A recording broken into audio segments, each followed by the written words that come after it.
అందరికీ నమస్కారం. ప్రియమైన రాష్ట్ర ప్రజలారా, ఈరోజు రాష్ట్ర వ్యాప్తంగా కూటమి ప్రభుత్వం అధికారంలోకి వచ్చిన తర్వాత మన లోకేష్ బాబు రెడ్ బుక్ అనుకొని పట్టుకొని తిరుగుతున్నాం. మేము అన్నీ నోట్ చేస్తున్నాం. మాకు గతంలో ఎవరైతే మా మీద కక్ష సాధింపులుగా మాపై చర్యలు తీసుకుని మమ్మల్ని ఈ రాష్ట్రంలో తిరగనివ్వకుండా పోలీసు వారి చేత అడ్డు పెట్టుకొని మమ్మల్ని మాపై దౌర్జన్యాలు చేసి అరాచకాలు ఎవరు చేశారో మాకు బాగా తెలుసు. అలాంటి అధికారులు మేము దృష్టిలో పెట్టుకొని వాళ్ళ అంచు చూస్తాం, వాళ్ళకి అదే సంగతి తెలుస్తామని చెప్పడం జరుగుతుంది.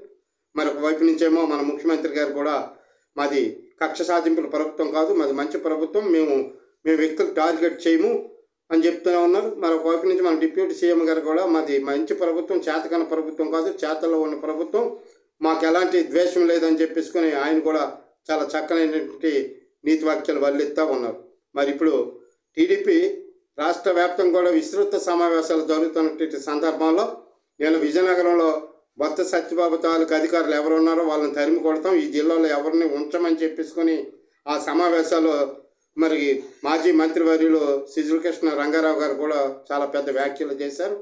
మరి నేను ఒకటే అడుగుతున్నాను, మీరు అధికారులు టార్గెట్ చేస్తూ ఉన్నారు కదా, మరి లడ్డూ లాంటి అవకాశం మరి మాజీ ముఖ్యమంత్రి మీద సికి ఒప్పందాలపై అదానితో ఒప్పందాలు మీద 1750 కోట్ల రూపాయలు మరి అవినీతికి పాల్పడ్డాడు అని చెప్పేసుకొని ఒకవైపు నుంచి సొంత చెల్లె రాష్ట్ర వ్యాప్తంగానే గగ్గోలు పెట్టి సిబిఐతో ఎంక్వైరీ జరిపించండి, పంజరంలో దాచిపెట్టారని చెప్పేసి ఆమె ఒకవైపు నుంచి పెద్ద ఎత్తున ప్రచారం చేసింది.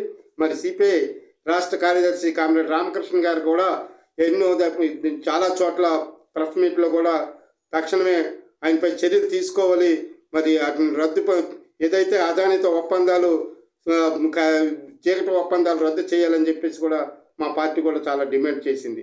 అయితే మరి ఇప్పుడు అలాంటి అవకాశం వచ్చినప్పుడు మీరు మీ తోటి రాజకీయ నాయకులు మరి మాజీ ముఖ్యమంత్రి మీద కనీసం ఒక్క రోజైనా నోరెత్తి మాట్లాడలేదు, అసెంబ్లీలో మాట్లాడలేదు, పార్లమెంట్లో కానీ మీ ఎంపీలు మాట్లాడలేదు, మీరు పబ్లిక్లో ఎక్కడ మాట్లాడలేదు.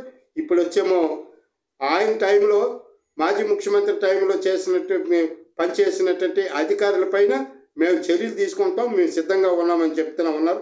ఇది సమంజసం కాదు. ఇలాంటి కక్ష సాధింపులు చేస్తే ప్రజలకు సక్రమైన పరిపాలన అందించడం. ఇంకోటి గుర్తుంచుకోండి, మన దేశంలో కానీ మన రాష్ట్రంలో కానీ వేల కొలది ఐఏఎస్ ఆఫీసర్లు ఉన్నారు, ఐపీఎస్ ఆఫీసర్లు కూడా ఉన్నారు. వీరు తలుచుకుంటే ప్రభుత్వాలు కూల్చగలరు, వీళ్ళు తలుచుకుంటే ప్రభుత్వాలు నిలబెట్టగలరు. ఏ పార్టీనైనా సరే కూల్చగల సామర్థ్య శక్తి ఆ యొక్క ఐపీఎస్ ఐఏఎస్లకు ఉన్నాయి. అందుకనే వారి కింద పనిచేసి వారి జోలికి పోయేదానికన్నా మనమే సాంప్రదాయ పద్ధతిలో ప్రజలకు పరిపాలన